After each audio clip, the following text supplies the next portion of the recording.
Any leadership qualities that I have definitely were developed. I mean, maybe the seeds were there. Watching my mother, she led the household. Um, I mean, I guess if it was super important, I'm going to have to run this by your dad. But mom made the day to day decisions. And I saw that. Mom made the plans for the family. And and I think all the women in our family just do that. And my brothers kind of defer to their wives to do that because Mhm. that's kind of the dynamics that went on in our house growing up. Welcome to She Leads podcast. I'm your host, Thea, and I'm so glad you joined us today. This is a podcast about leadership, faith, and relationships. And I started this because there was an empty place, a place where I felt like a female voice and experience and perspective was needed in the world of leadership. So thank you so much for joining us today. I'm so glad you're here. And today we have a very, very special guest. I have invited my mother to come on and talk to me a little bit about her leadership journey, what she's seen in my journey from her perspective, and even where God is still leading her today. So I'm really excited that you tuned in for this very special episode. So, Mom, welcome. I'm glad you're here. Thank you. Thank you for having me, sweetheart. Thank you. Thank you. This is going to be really, really special. So, um, yeah, let's just jump into it. Let's not worry about any fluff or any silliness. So, I thought we could start today talking about leadership from the perspective of childhood experiences. I firmly believe that our childhood experiences are the most crucial to our adult reality. Yes, we grow and continue to be molded and learn from adult experiences along the way, but those childhood experiences really have a foundational piece of who we are. I always joke and say, I don't care what your zodiac sign is. Tell me what your birth order is, because that's a much greater telling of who you really are, right? How were you raised in your family? What's your order of birth? What's your home life like? And so, thinking about starting this podcast and my leadership journey, I wanted to invite you on to talk a little bit about your childhood experiences, from a leadership lens. What were some of those key points and along your childhood that you began to really that developed you as a leader, and then to talk a little bit about how you see my childhood experiences from your perspective as well. So let's start with you. Tell me about your childhood, and maybe some key experiences that have led your leadership today. Hmm. Well, I hadn't thought about it in those terms before. Um, I grew up in a different time. My generation, the parents did not hang out with the children. They were, we weren't ignored, we weren't neglected, we weren't unloved, anything crazy like that. But the kids hung with the kids and the adults hung with the adults. And, that's how it was. So, um, we, my siblings and I, that's what we did. We played together. We talked together, we cried together, we took care of each other's injuries, and things like that. Parents were always available and accessible, and they weren't cold or callous or anything like that. It just seems today's generation seems to be more uh, friendly and do everything together and that kind of thing. We had moments, we had times. I had my special times with mom. There was 5 of us too, though, and so you had to vie for that time with the parents. Yeah. All good memories. I remember crawling up in my mom's lap and reading, and she did give me that love of reading. She gave it to all of us, and I'm really happy about that. I remember dad coming in and he would dance with us and listen to our music. And, you know, I never felt like my parents were unapproachable or anything like that, but they didn't hang out with us. Mhm. So we had to figure things out on our own. And I've seen a lot of stuff on Facebook and whatnot about, our generation, and a lot of what they're saying, and even though it's tongue in cheek, is very true. It was get up, eat your cereal, do your chore, and get out the house. Mhm. See you when the street lights come on. Mhm. And so we had to just figure things out ourselves, Mhm. and we also got to use our imaginations a lot, and we got to dream, and we got to try things, and we found out what worked and what didn't work. But we were fearless because there was no one hovering over us. I Mhm. mean, we would literally be gone all day, get on our bikes and go, poke dead things in the in the ditch um, and just figure out what we wanted to do, you know? I've always been very imaginative and I was always happy to say, let's do this and let's do that, you know? And I don't know why, but people would just get on board. So, Mm, and it wasn't just me and my siblings. This is all the neighborhood kids. So we weren't running around solo by any means. There was a pack mhm, of us, you know, mhm. running around the neighborhood and just creating scenarios and games and coming up with new ideas and um, to entertain ourselves or figure something out if we wanted to rebuild a bicycle or whatever it was we wanted to do, you know, Yeah. and we had a lot of free reign to do that kind of thing. Mhm. So um, it was mostly good memories, you Yeah. know. I love that you're mentioning this idea of, the amount of freedom you had Mm, gave you kind of the reins to be creative, and to explore and dream up new ideas. You also mentioned it was, you had the ability to practice saying, "Hey, what about this?" And people got on board. And then probably the next time you had a fun or different idea, you're more willing to offer it because people got on board. But again, it was that freedom and that space to be creative mhm, that allowed you to develop that imagination and then even to try some new and maybe wild things, even if it was just different to you and your crew. sure. I love that idea of, like, you had that freedom to be creative, and that was an opportunity to practice your leadership and even discover it. Mm, I think innovation is key for leadership, especially today. This willingness to dream and the capacity to do so. So few people are comfortable dreaming, or have even ever been invited or been allowed to. mm. And so that's interesting how you're able to make that connection. It was that, um, again, from today's standards, maybe wild that kids were Yeah, running around all day by themselves, but it was in that freedom that you were able to find that creativity. right. And don't get me wrong, we weren't like a gang, and the whole neighborhood watched out for the whole Yeah. neighborhood. So I mean, if we did do Mm, something across the line, somebody's mom was calling somebody's mom to let them know, mhm. you know. But we Yeah. were free to, yeah. If we were on our bikes 3 blocks away, well, we'll go by, you know, Joe's house and get a drink of water or use the bathroom, or Mhm. somebody feed us a cheese sandwich, or you Yeah. know, it was just we all just kind of looked out for each other. Yeah. You know, so we S always knew we were safe, and we always knew we could stop at any of the neighbors' houses or any of our friends' houses if we needed Yeah. help, if somebody got hurt or whatever it was. You know, Yes. so we had that kind of safety net, you Yeah. know. We weren't abandoned by any means and told, get out, we don't want to be around you. It was just go play, go imagine, go live, go Mhm. In a safe in a space, safe in a space. safe environment, which is I think is also key. So fast forward, you're a mom, you're raising a young girl. What do you think as you look at where my life has led and some of my childhood experiences that may have uh,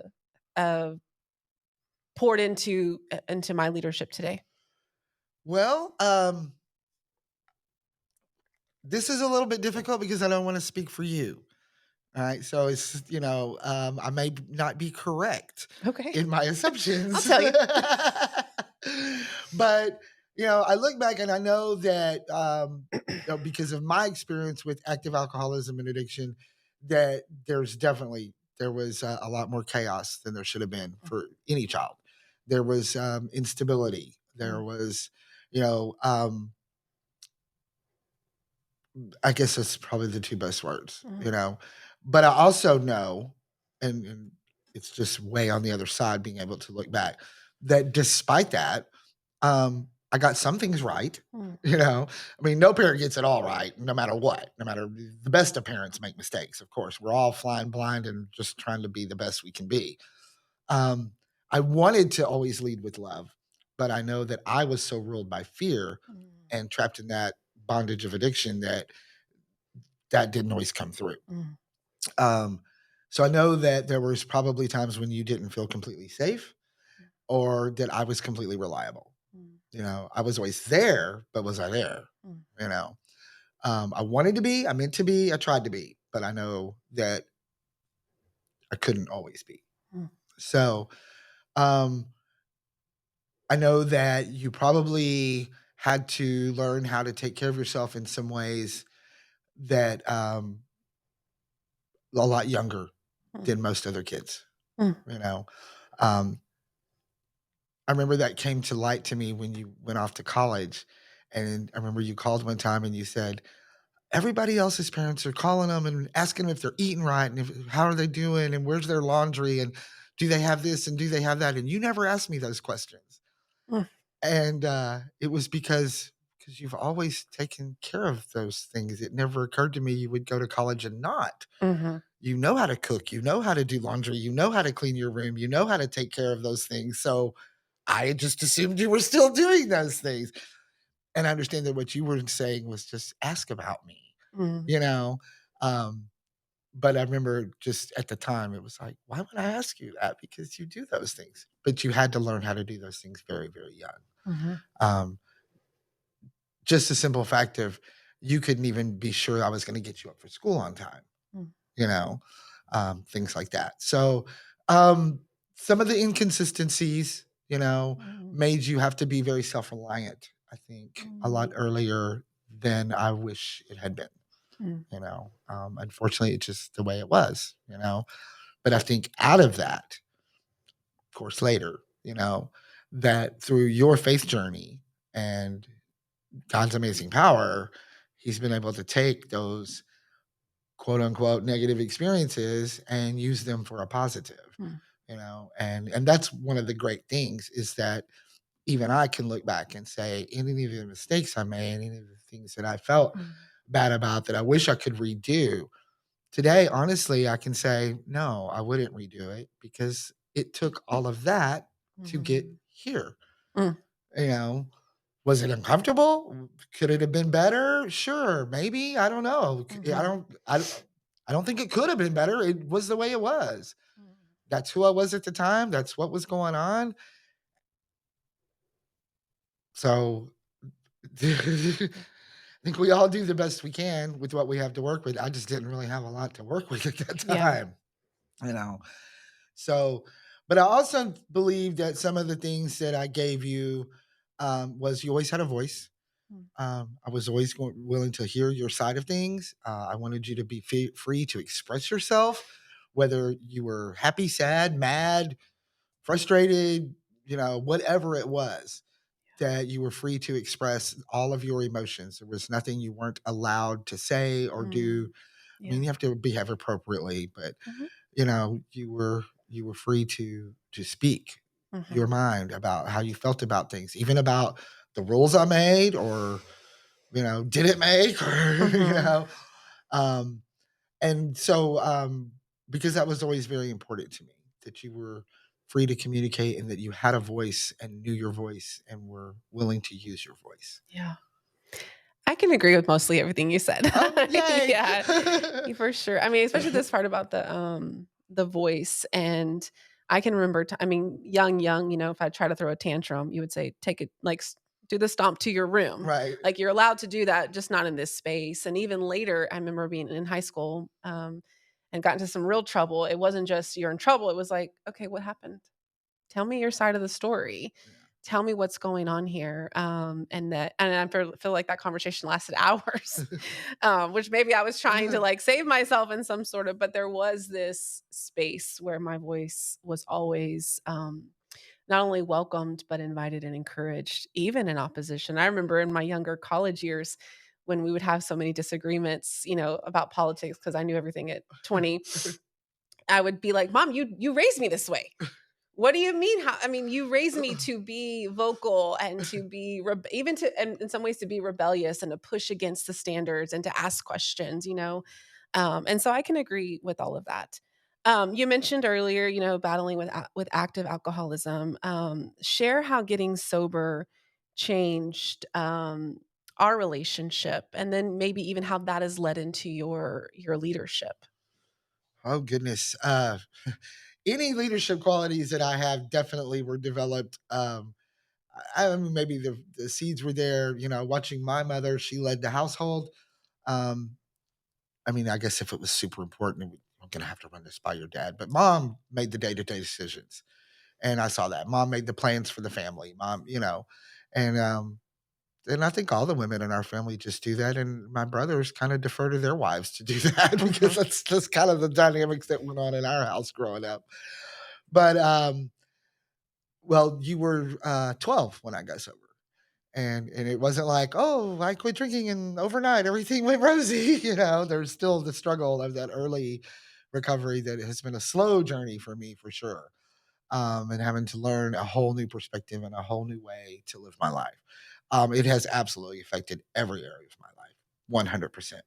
And I know that just like you lived with every nuance of the active alcoholism, that you also lived with every nuance of the recovery. And it was so good that my friends in recovery reminded me of that, Mm. that there were going to be things and seeds that were planted in you through my sobriety that may not even be evident till way later, Mm. but because you're living with the day in, day out of it.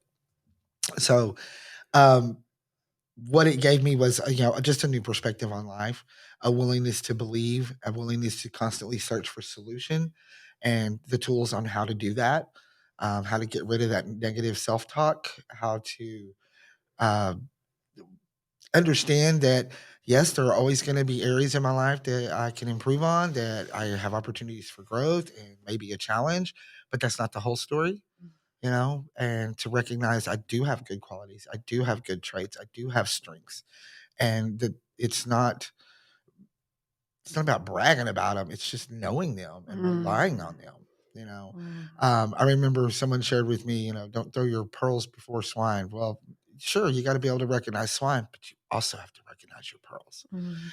And it was just a whole new wow, so many things that I had never considered, that kinda way to look at them. So, what I found is that I just followed the program that was given to me, did what they asked me to do, got the results they told me I would get, and, I would hope that that could bring hope to someone else, Mhm. especially other women. That's where my heart is, Mhm. um, when they look at me and say, "Well, she walked through this, she walked through this." And it's not because I'm special, it's not because I'm Mhm. extraordinary, it's because what was given to me works, because the power of God works, because I learned Mhm. how to tap into that power, I learned how to make it a part of my daily life and let it guide me, and help me implement the principles that the program of recovery gives me and teaches me. Yeah. So when other women look at me, it's like, yes, you can do it. Absolutely, you can do it. Yeah. So I remember, probably a couple, maybe 6 or 8 years, again, being in early college and, um, just coming home and going to meetings with you. "This is what you're doing. This is your life," and, just seeing the impact that your willingness to, share your story was making. Can remember sitting in those rooms with women I didn't know. I didn't know their stories, I didn't know what they'd experienced, but how they would and this continues, right, to continue to share how your, um, authenticity and your honesty had led them to stay sober, to get sober again, to keep coming back, to this place of this willingness to be vulnerable and to be honest and, to watch you so boldly go into that. I also remember, I was 12, and so definitely remember you first getting sober, and it was like, well, this is the new thing you do, right. and just how, courageous that was, for you to actually do something different. So many addicts stay stuck, can't find the hope or the next step or a belief that it could be better. And even though there's a probably, sometimes I could argue those first few years were a little worse, because this was this whole new life that I didn't know how to do this. Right. We didn't know how to be a sober family. We didn't know what to do when we weren't doing what we'd always done. And so that was really difficult, end up leading to, the marriage falling apart and those kind of things. It was just like, whoa, whoa, whoa. I thought everything's supposed to get better. Um, but then continuing to see you just keep showing up and keep and saying, "This has gotta do it." Like, there is no other option, and then again, that willingness of so many, of you to share your story so honestly and authentically, but then also for these women to see that. I just remember being, like, blown away so many times of just like, "Wow." Especially because maybe at that time I was really wrestling with how much I had experienced, right? And I'm like, "How can y'all be over here?" Like, kinda like, what are y'all celebrating? This was rough, but not yet recognizing the beauty. And you mentioned something, that God can work out of all things, and my favorite quote is just that I do not believe God orchestrates bad things. That is not Right. the God that I serve, and yet I do serve a God who redeems all things, Mhm. brings beauty and resurrection to all things, even the worst death possible, Mhm. and can definitely see how, God has done that in both of our lives, Yeah. has been able to redeem and resurrect and make our lives completely new. Mhm. There's so many times that I'm like, "Wow, I'm not the 12-year-old girl. I'm not the 8-year-old. I'm not even the 18-year-old who's still wrestling and confused with some of those things," and have seen the complete same in you, that you're a whole new you're this is not the woman I grew up with, Right, right. in so many ways, and what a blessing that is, because I don't know if we would have the relationship we have now, Mhm. right? I can probably guess we wouldn't. Right. And so what a beautiful thing that we can be able to both move forward and be renewed into something new. So talk to me about leadership in sobriety. What are some of those experiences you've had, and what have you gained from that willingness to not only show up and receive, be made new, but then also to serve, to give, to lead? Well, you know, the program of recovery is very clear that you cannot keep this if you don't give it away. Mm, And mm, I always say I was raised upright in my recovery because I have been encouraged, strongly suggested, voluntold. It was just kind of understood that you will do service work. mm, Um, the basis of what always gets me into trouble is selfishness and self-centeredness, and mhm, going through my entire life worried about my next 5 minutes. So mm, it's a very big thing in recovery to serve and to give something back. And what I've seen is the people that I admired, and it took me a while to like put this together. Um, but the people whose recovery I admired, who had the kind of life I wanted, and I'm not talking about the outside life. I'm talking about they were content, they were growing, they were learning, they were not talking about the same problems a year later. They had good relationships, they were comfortable in their sobriety. They were the givers. mm, They were the givers. And you get there, we're all takers by nature. mm, And so this goes against everything because what about me? What about me? What about me? mhm, Well, what about you? You're fine. Go help somebody else. And mhm, whether it's you've got 2 days and you're showing them where the bathroom and the coffee bar is, or, you've got 2 years and you're telling them what this book says and how it applied to your life. mm, So, um, it started out real simple things, literally cleaning ashtrays, straightening up tables before and after meetings, real simple stuff like that. But, it was always like, you're going to do this. mhm, And, and then, you start leading meetings, they need a volunteer to lead. Oh, I don't know how to do that. Oh, I don't know enough. Can you read a piece of paper? Tells you what to do. mhm. You got a whole book there. Open it, pick a topic, read any paragraph. It's going to be fine. Yeah. And, learning how to get my ego out of it. It wasn't about me. It was about creating a space for these people to come and share their experience, Yeah. which is what I needed. And it's important for me. And then somebody, crazy person, comes up and says, "Can you take me through this process?" Mm, Like, you know, yeah. and knowing that it's not about doing anything in their life, it's about walking with them on their journey and sharing my journey with them because that's all I really have. I have my experience and I have what's been written down in a beautiful blue book that's worked for 90 years. Mm, So if I do that and tell them, this is what I did, here, Trust me, I know 1,000 things that don't work. I know a lot more stuff that don't work, okay? Because of course, I'm trying to tweak. I'm looking for my shortcuts. I'm looking for my loopholes and they never worked, Mm. and I was just very blessed. I had the great people, strong leaders in front of me. I was like, tell people, I don't have anything original. It came Mm. out of this book, or they told me. Yeah. So now I'm telling you. And I can tell you my experience. When I applied these principles, I got the results they told me I'd get. When I did it, I got the results they told me I would get. And it's so important. This was the first Mm. place that I was ever able to be with absolutely no mask, Mm. absolutely no mask, that I was welcomed and encouraged.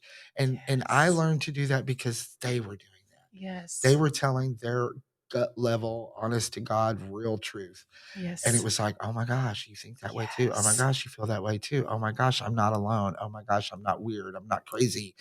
You Yes. know, Love and it. you found a way and you don't do that anymore. Well, tell me more. Wow. Tell me more. You mentioned that place without a mask. I remember you telling the story. Maybe you can tell it better if it comes to your memory too, about when you worked downtown in the high rises. The way I remember you telling the story is you'd get up every day and put on your costume.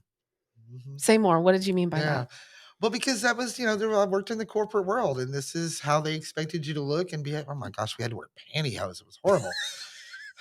Different time. Thank goodness we got past all that. But and I always felt like an imposter. I always felt like these are not my people, and I don't really know exactly what they want from me. And I've got to go in here and perform and not Mm. just do my job duties, but literally be somebody I'm not Mm. you know and part of that was based in my own self-doubt, insecurities, not believing in myself and things like that. Mm.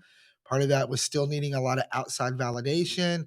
Yes, that's true, but at the same time there is this expectation, in that world, that this is how you behave, this is how you dress, this is the things you're allowed to speak of and not Yeah. speak of, and the way you speak of them, and I'm like, I'm just a redneck girl from Pasadena, learned to type, and Yeah. I've got some good management skills. I was very good at performing the tasks of my job, Mm. but I never felt like I belonged there. Mm.